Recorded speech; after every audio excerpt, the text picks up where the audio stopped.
The curricula that we teach in schools in this country and in most of Western Europe and around the world has actually been in existence for well over 100 years. And that curriculum was designed for an age that didn't have the internet, didn't have the science that we had today. And in fact, it was designed in an age when people were trying to train young people to either take jobs in factories or be the managers of factories who oversaw production lines and things like that. And that's why there's that production line quality in most traditional curriculum. You have a sense that it doesn't really matter what the bigger purpose of your learning is as long as you do it in the sequence that it's been laid out for you. The students lose the understanding of how the various disciplines and how the world is interconnected.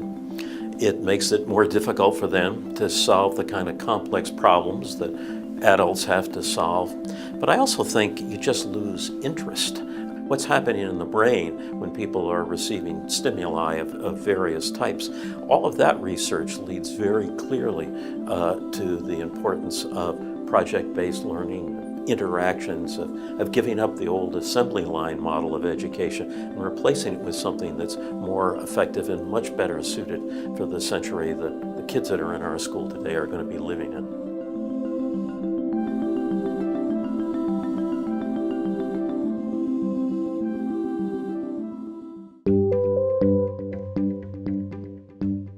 If we can describe every element in the known universe on the periodic table of the elements, and not just describe the elements, but also give you clues about how they'll interact, we ought to be able to do the same thing with the Avenues curriculum. The Avenues World of Elements is our effort to describe on one piece of paper the minimum educational outcomes that all Avenues graduates will have when they are handed their diploma on their final day at Avenues. Avenues is unusual as a school. In fact, it's the only school I know of that has an R&D staff. And this group came together about 14 months ago to try to look at our curriculum and set down our educational objectives in a compact and yet very flexible way.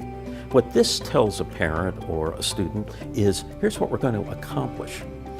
The descriptions of classes may give you a sense of what books are read or how the class is conducted, but it doesn't spend a lot of time talking about, and here's what your child is going to take away when they leave that class. This focuses on outcomes. The fact that these outcomes are clearly stated and the fact that they encourage interdisciplinary work, we think is going to enhance the faculty's ability to imagine successful projects that will bring the students to these various points, and will just give them a very clear sense of direction.